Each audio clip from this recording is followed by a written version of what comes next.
اس کے اوپر تو سال گزرا ہی نہیں ہے. یہ کنفیوژن نہیں ہوتی. اگر آپ کا زکوٰۃ کا سال چل رہا ہے نا، پہلے سے زکوٰۃ کا سال چل رہا ہے، تو سال کے درمیان آنے والا تمام پلس مائنس اس کا اعتبار نہیں ہے. جو آئے گا وہ ایڈ ہو جائے گا. جو آپ نے خرچ کیا شریعت نے اس کا حساب نہیں رکھا. اگر جہاں 8,50,000 روپیہ ایڈ ہو رہا ہے، اگر آپ کے پاس پہلے سے 8,50,000 روپیہ ہوتا اور آپ زکوٰۃ کی تاریخ آنے سے پہلے گھر کا فرنیچر خرید لے، 5 لاکھ روپے آپ نے لگا دیا، آپ نے گاڑی خرید لی، پیسے لگا دیا آپ نے. اب زکوٰۃ کی تاریخ میں آپ کے اوپر 50,000 روپے ہیں، آپ کے پاس 50,000 روپے ہیں، تو زکوٰۃ 50,000 روپے فرض ہوگی. تو جو زکوٰۃ کی تاریخ آنے سے پہلے آپ نے خرچ کر لیا شریعت میں اس کا اعتبار نہیں. لیکن جو ایڈ ہوگا تو زکوٰۃ کی تاریخ پہ جتنا موجود ہے وہ شامل ہوگا. اچھا، یہاں ایک کنفیوژن اور ہوتی ہے. جن لوگوں کا کرایہ آ رہا ہوتا ہے، کسی گاڑی کا کرایہ آ رہا ہے یا گھر کا کرایہ آ رہا ہے، وہ عام طور پر سال کے ٹوٹل کرائے کو جمع کر کے اس پر زکوٰۃ دے رہے ہوتے ہیں. حالانکہ وہ کرایہ ان کے گھر میں استعمال ہو رہا ہوتا ہے، گھر کے اخراجات میں کرایے کی رقم استعمال ہو رہی ہوتی ہے. تو ہم نے پہلے جو عرض کیا تھا کہ کرایہ آپ کے کیش میں شامل ہو جائے گا، جو اس میں سے خرچ ہو گیا اس کا اعتبار نہیں ہے. لہٰذا ایک سال میں اگر آپ نے 3 لاکھ روپیہ گھر کے کرائے کی مد میں کمایا ہے، تو اس 3 لاکھ میں سے جو زکوٰۃ کی تاریخ میں آپ کے پاس بچا ہوا موجود ہے، زکوٰۃ صرف اس کی ملے. سال کے دوران جو خرچ ہوتا رہا اس میں سے اس کا اعتبار نہیں ہے. جی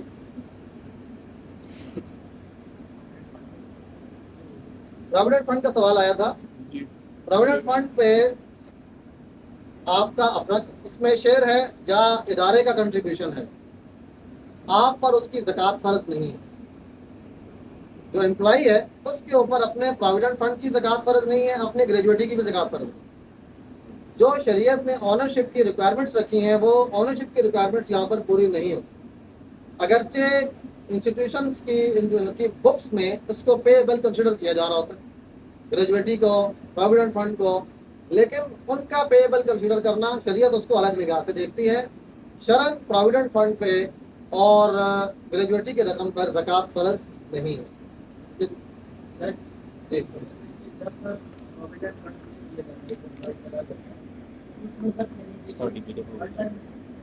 اس وقت اگر آپ کی زکوٰۃ کی تاریخ اسی وقت ہے تو جتنی اماؤنٹ آپ کے ہاتھ میں ہے نا اس تمام کی زکوٰۃ دینی ہے. اور اگر آپ کو سال کے دوران پروویڈنٹ فنڈ ملا ہے، زکوٰۃ کی تاریخ آنے میں ابھی 6 مہینے رہتے ہیں، اور زکوٰۃ کی تاریخ آنے سے پہلے پروویڈنٹ فنڈ سے آپ نے گاڑی خرید لی، اپنی پیسے خرچ ہو گئے، تو اب زکوٰۃ نہیں. زکوٰۃ کی تاریخ میں کچھ موجود ہوگا تو زکوٰۃ آ گئی.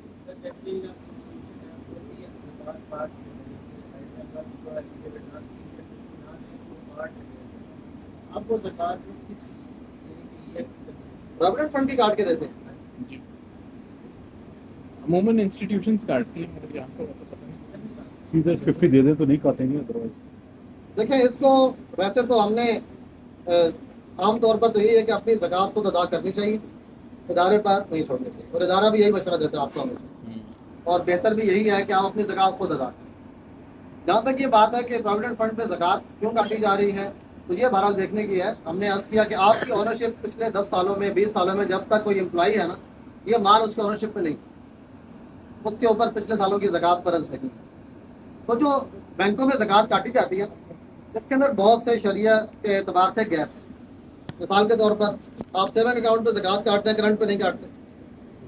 اب شرن تو دونوں کیش ہی ہے نا بھائی. اس طرح کے گیپس ہیں، اس لیے یہ والا بھی ایک ہماری معلومات میں اضافہ ہو گیا کہ یہ بھی ایک ہے کہ پچھلے سالوں کی زکوٰۃ جو ہے وہ امپلائی کے اوپر تو ہے ہی نہیں.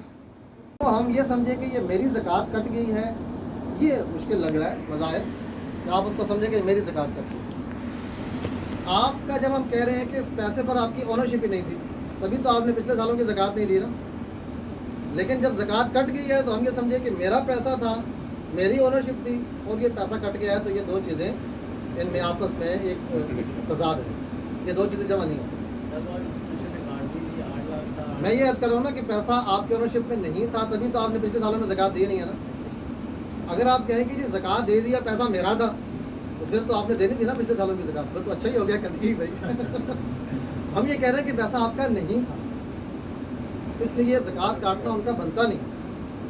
اب جو آپ کے ہاتھ میں آیا ہے، یہ قانونی طور پر آپ اس پیسے کا مطالبہ کر سکتے ہیں لیکن قانونی طور پر جب بینک کو رائٹ ہے کہ وہ آپ کی زکوٰۃ کاٹ لے تو قانون بھی نہیں ہوگا, آپ مطالبہ نہیں کر سکتے.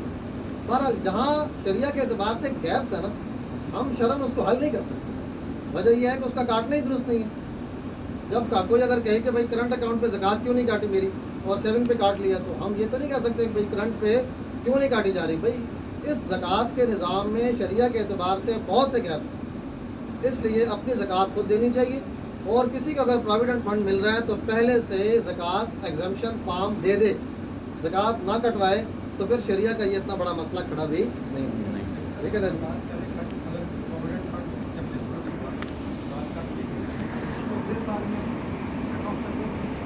دیکھیں مجھے اس میں شبہ لگ رہا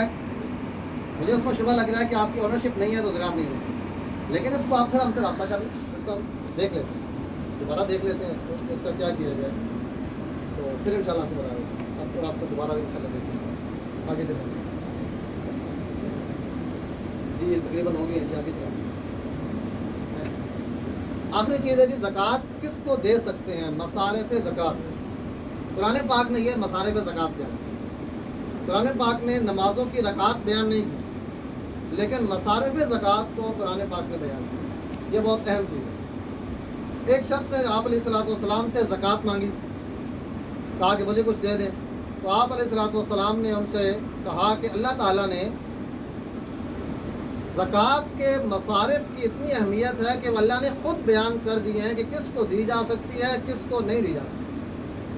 لہٰذا اگر تم ان مصارف میں سے کسی میں آتے ہو تو میں تمہیں زکوٰۃ دے دوں گا, اگر نہیں آتے تو میں تمہیں زکوٰۃ نہیں دے سکتا. تو اللہ تعالیٰ نے خود طے فرما دیے ہیں. یہ مصارف ہیں فقراء, مساکین, رقاب. جی آگے آ جائیں, اس کی تفصیل اس میں آ جائے. زکوٰۃ جس کو آپ نہیں دے سکتے اسے ہم کہتے ہیں وہ شخص خود صاحب نصاب ہو تو اس کو آپ زکوٰۃ نہیں دے سکتے, اس کے اوپر زکوٰۃ فرض ہے نا. لیکن زکوٰۃ دیتے وقت تو ہم نے 4 چیزوں کے اعتبار کیے. زکوٰۃ 4 چیزوں پر فرض ہے: سونا, چاندی, کیش اور مال تجارت. لیکن زکوٰۃ ریسیو کرنا, زکوٰۃ وصول کرنا, اس میں 5 چیزوں کو ملا کر دیکھیں گے. وہ 5ویں چیز ہے ضرورت سے زائد سامان. اگر اسے بھی ایڈ کر دیں اور کوئی شخص صاحب نصاب بن جائے تو پھر وہ زکوٰۃ نہیں دے سکتا. ضرورت سے زائد سامان, تو یعنی اگر اس کے پاس سونا نہیں ہے, 0 ہو گیا. کیش اس کے پاس 80,000 روپیہ ہے, لیکن اس کے پاس ضرورت سے زائد سامان بھی ہے. مثال کے طور پر بنجر زمین ہے جس کی 5 لاکھ ویلیو ہے, اب یہ ضرورت سے زائد سامان ہے. اس نے گھر میں کبوتر پالے ہوئے ہیں جن کی 1 لاکھ روپیہ ویلیو ہے, یہ ضرورت سے زائد چیز ہے. ایسی ضرورت سے زائد چیزیں اگر کسی کے پاس ہیں تو شریعہ نے یہ کہا ہے کہ آپ ضرورت سے زائد چیز کو بیچ کر پہلے اپنی ضرورت کو پورا کریں, اس کے بعد کسی کے سامنے ہاتھ دیں. جی جی, یہ بات ٹھیک ہے. یہ اسیس کرنا بہت مشکل ہے کہ کسی کی مالی حیثیت کیا ہے. لہٰذا اگر اسیس کرنا ہو تو اس کے لیے بھی ہمارے پاس ایک فارم بنا ہوا ہے, اس فارم کے ذریعے سے آپ اس کو اسیس کر سکتے ہیں. لیکن اس فارم کو فل کرنے میں اس کو پتہ چل جائے گا کہ آپ اس کو زکوٰۃ دے رہے ہیں. لہٰذا اگر کسی کے پاس یہ انفارمیشن ہے کہ اس کے پاس سونا بالکل نہیں, تو کیش کے بارے میں تو اندازہ ہو ہی جاتا ہے کہ اس کے پاس گھر میں کوئی سیونگ ہے کہ نہیں. اسی لیے زکوٰۃ ایسی جگہوں پر نہیں دینی چاہیے جہاں آپ اس شخص کو جانتے نہ ہوں, اور وہ شخص مانگ کر زکوٰۃ دے رہا ہے تو اسے زکوٰۃ نہیں دینی. اگر آپ جانتے نہیں ہیں تو ہو سکتا ہے کہ اس شخص کے پاس, اچھا ایک مثال لے لیں, جب نصاب تھا 70-80 ہزار روپے پہ, تو ادھر فردوس مارکیٹ میں ایک فقیر جن کے وقت میں اس کو ہارٹ اٹیک ہوا, گرا اور سڑک پہ ہی مر گیا, اس کی جیب سے 95,000 روپیہ نکلا. اب زکوٰۃ کا نصاب کیا ہے؟ 70-80 ہزار روپیہ, اور اس کی جیب میں اس وقت 95,000 روپیہ موجود تھا. اب جو بندہ اس کو زکوٰۃ دے رہا ہے اس کی زکوٰۃ ادا نہیں ہوئی, اس لیے کہ زکوٰۃ دینے والے نے اپنی ذمہ داری پوری نہیں کی, تحقیق نہیں کی, اور اس کے پاس نصاب کے بقدر مال تھا. تو اس لیے ایک اصول تو یہ ہے کہ جو مانگ کے زکوٰۃ لے رہا ہے نا, وہاں تحقیق ضرور کریں, بلا تحقیق اس کو نہ دیں. اس لیے کہ آج اگر زکوٰۃ کا نصاب ہے 1,20,000 روپیہ, ایک بندہ مانگ کے زکوٰۃ لے رہا ہے نا, اس کو مثال کے طور پر 30 آدمی